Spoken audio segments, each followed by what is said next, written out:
Les mots que vous utilisez ne représentent que 7% de toute votre communication. Et oui, ça veut dire qu'il y a des chances que 93% de tout ce que vous dites passe à côté de votre sujet. La communication, c'est le thème de cette vidéo. C'est parti. Bonjour, je m'appelle Alexandre de Chambure, j'ai quitté la France pour la Californie à 22 ans et 20 ans plus tard, le 11 décembre 2021, je suis tombé nez à nez avec le rêve américain à l'âge de 42 ans. Depuis, j'ai vendu pour près de 2 millions de dollars d'un cours de français. Quand j'étais gamin, j'entendais parler d'études en communication. Et je comprenais vraiment pas en quoi la communication pouvait représenter tout un champ d'études. Et pourtant, il y a tant à dire. Donc dans cette vidéo, mon but est de vous apporter l'essentiel des connaissances à avoir en matière de communication pour que vous puissiez améliorer votre propre communication, ce qui vous aidera à améliorer vos relations avec les autres et notamment avec vos clients. Les gens pensent généralement que pour communiquer une idée à quelqu'un, il suffit d'ouvrir la bouche, d'enchaîner des mots qui eux-mêmes forment des phrases, et c'est tout. Mais non. Détrompez-vous. Pendant les années 60, le psychologue Albert Mehrabian a conduit une étude poussée qui l'a mené à la conclusion suivante. Les mots que nous utilisons ne représentent que 7% de notre communication. Je vous le répète pour que vous l'intégriez complètement.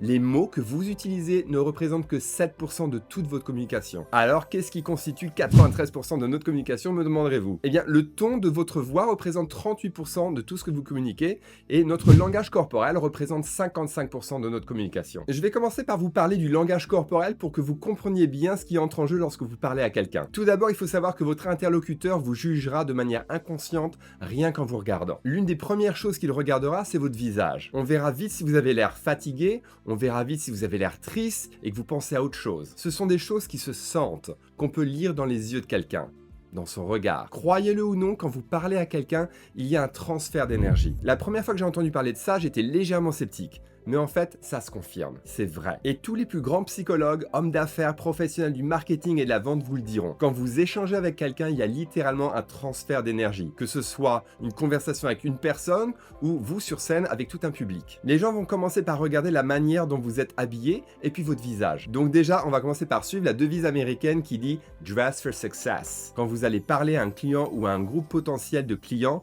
habillez-vous correctement et soignez votre garde-robe. Soyez bien coiffé, bien rasé, bien maquillé. Quand vous parlez à quelqu'un, encore une fois, que ce soit une personne ou un groupe de personnes ou une foule, que ce soit pour une pub ou pour un webinar, entraînez-vous à être souriant. Forcez-vous à sourire s'il faut. Je sais qu'au début, ça sera pas facile, ça sera pas naturel, mais il faut travailler dessus. Entraînez-vous tout seul ou tout seul, dites des phrases les plus ennuyeuses qui soient et dites-les avec le sourire. Parce que dire une phrase ennuyeuse en faisant la tête ou avec le sourire, ça n'aura jamais le même effet sur votre interlocuteur. Pour ceux qui l'ont connu, Michel Lev, ou alors de manière plus récente, Jim Carrey, pourrait vous dire quelque chose de terriblement ennuyeux, mais ils ont une telle expression sur leur visage que même quelque chose de terriblement ennuyeux pourra vous paraître intéressant. Ou au moins, ils arriveront à captiver votre attention. Donc, au-delà de Jim Carrey, de Michel Lev, dites-vous bien qu'il faut être souriant, d'accord? On aime tous être entourés de gens souriants dans la vie. Ça nous met de bonne humeur. On est content. Donc entraînez-vous à parler même seul ou avec ChatGPT avec le sourire. Quand vous enregistrez des vidéos pour votre chaîne YouTube, pour faire des publicités, si vous enregistrez un webinar, forcez-vous à sourire pendant que vous parlez. On a tous envie d'être face à quelqu'un de souriant. On ne veut pas être face à quelqu'un qui fait la tête, d'accord? Même une expression du visage neutre peut facilement passer pour une expression négative. Donc ça, c'est numéro 1, soyez souriant. Autant que possible, regardez les gens à qui vous parlez dans les yeux. Si vous êtes face à un groupe de personnes et que vous faites une présentation, passez 3 à 5 secondes à regarder une personne à la fois, puis changez dans l'assistance, regardez une autre personne. Après 5 secondes, passez à quelqu'un d'autre de l'autre côté de la pièce et regardez-la. Comme ça, tout le monde aura l'impression que vous le regardez et ça sera pas terne, ça sera pas ennuyeux, il n'y aura pas notamment de moments de gêne. Les gens n'auront pas l'impression que vous regardez personne, d'accord? Si vous commencez à regarder un petit peu sur le côté, ailleurs ou par terre, on va sentir un malaise et ça va se transmettre. Les gens vont le ressentir, d'accord? Donc évitez ça. Concentrez-vous sur quelqu'un quand vous parlez à plein de gens, mais pas plus de 5 secondes sur chaque personne. Ensuite, numéro 2, la posture. Tenez-vous droit, ne soyez pas avachi dans votre chaise, d'accord? N'ayez pas les bras croisés, ça donne l'impression que vous êtes quelqu'un de fermé. Et même si vous avez l'impression que ça, ce sont des théories, ce sont des choses que les gens ressentent assez naturellement. Donc ne croisez pas les bras quand vous parlez à quelqu'un, que ce soit une personne, un groupe de personnes ou un public entier. Ensuite, il y a toute la gestuelle. Quand vous parlez à une personne, à un groupe ou tout un public, si vous restez là, bras ballants, tout ce que vous dites perd en intensité. Le poids de ce que vous dites s'estompe. Profitez un maximum des 5 sens dont on bénéficie. Donc quand vous vous exprimez, utilisez vos mains pour donner un peu plus de consistance et de poids aux mots et aux idées que vous exprimez dans la conversation. Donc entraînez-vous à ça. utilisez vos mains pour vous aider à transmettre une idée. Ça aide vraiment. Temporisez le rythme auquel vous émettez des idées, auquel vous parlez. Essayez de mettre un petit temps de silence après une idée importante, en finissant avec une certaine gestuelle. Comme ça, d'accord? Ça met du poids à vos propos. Repensez à votre enfance quand on devait réciter des poésies devant toute la classe. Et il y avait toujours plein de mômes dont je faisais partie, qui avaient les bras le long du corps, qui bougeaient pas. Et on était presque mal à l'aise pour eux. Et parfois, ça se traduit à l'âge adulte. Vous avez des adultes qui parfois parlent et ils bougent pas. Et du coup, ils sont un peu transparents.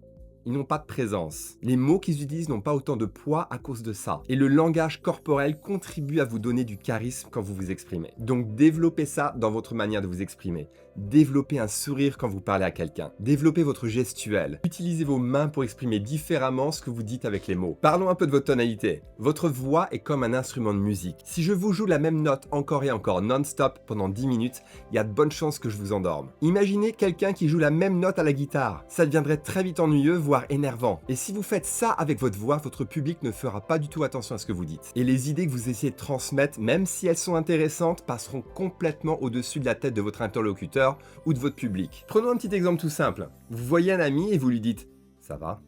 Votre question lui passera au-dessus de la tête. Mais si vous lui dites « ça va ?»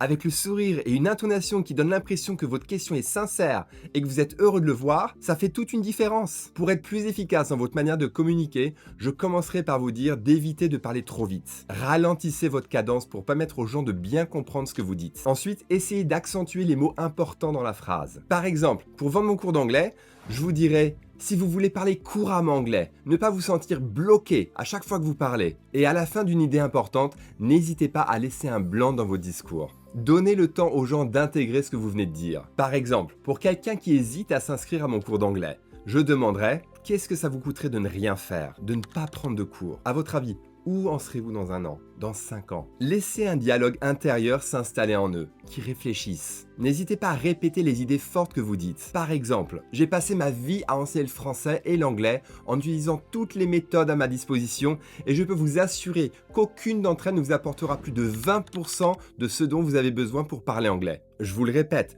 aucune autre méthode ne vous apportera plus de 20% de ce dont vous avez besoin pour parler couramment anglais. Dale Carnegie disait qu'il était très facile de savoir si quelqu'un s'intéressait à ce que vous dites, s'il se penche légèrement vers vous pour vous parler, s'il vous regarde dans les yeux, s'il sourit, s'il acquiesce, si vous posez question pour rebondir sur ce que vous dites. Pensez bien à ne pas couper la parole à votre interlocuteur. Parfois, les gens ont besoin d'un peu de temps pour réfléchir à ce qu'ils veulent dire. Ne laissez pas un client parler après lui avoir posé une question en vous demandant tout de suite ce que vous allez lui demander d'autre. En anglais, on appelle ça active listening.